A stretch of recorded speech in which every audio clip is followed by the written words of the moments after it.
बकरीद के दिन कुर्बानी जहां होगी वह सार्वजनिक स्थल नहीं होगा, जो निर्धारित स्थल और पहले से चली आ रही वहीं पर होगा।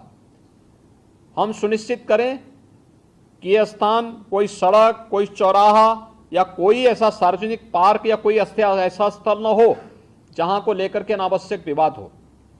और कुर्बानी के बाद जो भी वहां पर सॉलिड वेस्ट पड़ा हो उन सबको निस्तारण करने की भी व्यवस्था की जानी चाहिए, चाहे वह आयोजक करें, चाहे वह नगर निकाय या पंचायती राज विभाग से जुड़े हुए लोग करें। इस व्यवस्था को पहले से सुनिश्चित होना चाहिए कि कुर्बानी के तत्काल बाद उसकी सफाई की व्यवस्था भी हो जाए, जिससे गंदगी न होने पाए। और वह जो सॉलिड वेस्ट आप डालेंगे वह एक ऐसी जगह रखना चाहिए जहां बस्ती से दूर हो, नहीं तो बहुत तेज बदबू करेगा। उसके बाद तमाम प्रकार की बीमारियां और अन्य संक्रामक बीमारियां वहां पर होने के खतरे होते हैं। इन चीज़ों को सुनिश्चित करेंगे। उसको पानी में बहाएंगे भी नहीं, ये भी सुनिश्चित करेंगे।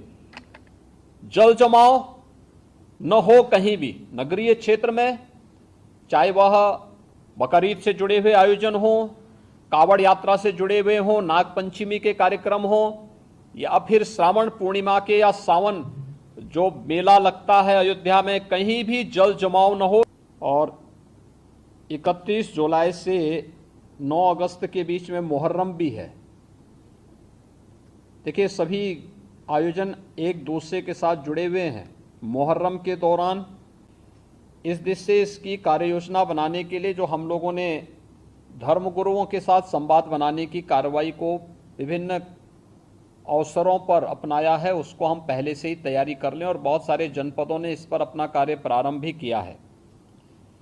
और मुझे लगता है कि हमें इसको एक निरंतरता देनी चाहिए। संवाद बनाने में कोई भी किसी भी प्रकार की कोई समस्या नहीं होनी चाहिए।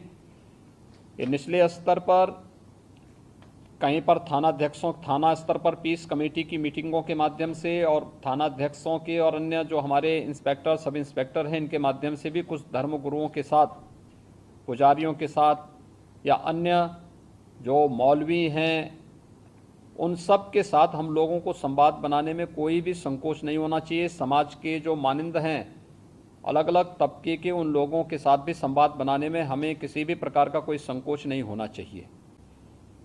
पर्व और त्यौहार कोई भी हो, शासन की जिम्मेदारी बनती है वहां पर सुविधा देना और सुरक्षा का बेहतर माहौल देना। कोई भी पर्व और त्यौहार हो, परंपरागत तरीके से हो, परंपरा से हटकर कुछ भी हम न होने दें।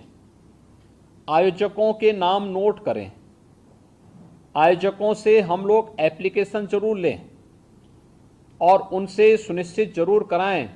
हमने गृह विभाग को भी मैंने एक परफॉर्मा उपलब्ध करवाया था कि उसे हर एक जनपद में उपलब्ध कराएं और उसी के माध्यम से अनुमति भी सुनिश्चित कराएं।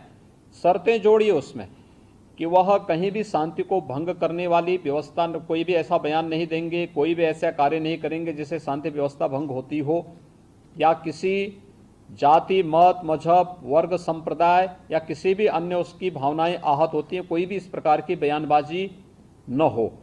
इस पर ध्यान देने के लिए हमें जहां व्यवस्था बनानी पड़ेगी वहीं साथ ही साथ हम इस बात को सुनिश्चित करेंगे बकरीद के लिए मुस्लिम धर्मगुरुओं के साथ और इस आयोजन के साथ जुड़े हुए जितने भी लोग होंगे उन सभी के साथ हमें संवाद बनाना होगा। कावड़ यात्रा के लिए भी हमें कावड़ संघों के साथ, कावड़ संघ हैं बने हुए हर एक जगह, उनसे भी संवाद बनाना पड़ेगा। अगर हम उसी स्तर पर संवाद बनाएंगे तो बाद में जब ये भीड़ इकट्ठी होती है तो उस समय समस्या नहीं खड़ी होती है, तब ये कार्यक्रम एक रूटीन का हिस्सा बन जाता है, फिर उसमें कोई समस्या पैदा नहीं होती है। यह सुनिश्चित करें क्योंकि ये सारे कार्यक्रम पड़ेंगे और 15 अगस्त को स्वतंत्रता दिवस का कार्यक्रम भी होगा, जो बात चूँकि अमृत महोत्सव है आज़ादी का, तो इस अवसर पर कुछ विशेष आयोजन होंगे। उन आयोजनों के साथ पूरा प्रदेश जुड़ेगा। तो जितने भी ऐसे तत्व हैं जो एंटी सोशल हैं, एंटी नेशनल हैं, वे कुछ न कुछ गड़बड़ी करने का प्रयास करेंगे, माहौल को खराब करने का प्रयास करेंगे। इसलिए सतर्कता और सावधानी, इसके लिए संवाद हमारा महत्वपूर्ण है और संवाद के माध्यम से इसके समाधान का रास्ता निकालना, इसकी समीक्षा रेंज स्तर पर, कमिश्नरी स्तर पर, जोन स्तर पर निरंतर होती रहे। मुहर्रम के अवसर पर भी मुहर्रम से जुड़े हुए जो अलग अलग ताजिया लेकर के जाते हैं उनके साथ पहले से संवाद होना चाहिए। कहीं भी कावड़ यात्रियों का और मुहर्रम के जुलूस आपस में टकराने की नौबत ना आने पाए, इसके लिए पहले से रूट तैयार कर लेना, पहले से सुनिश्चित करना कि किसी की भावनाएं आहत भी न हो और दोनों कार्यक्रम संपन्न हो जाएं, परंपरा का उल्लंघन भी कहीं न हो, इस बात को सुनिश्चित करेंगे और इस पर हम लोग पहले से ही ध्यान देंगे जिससे कहीं भी कोई बात न हो।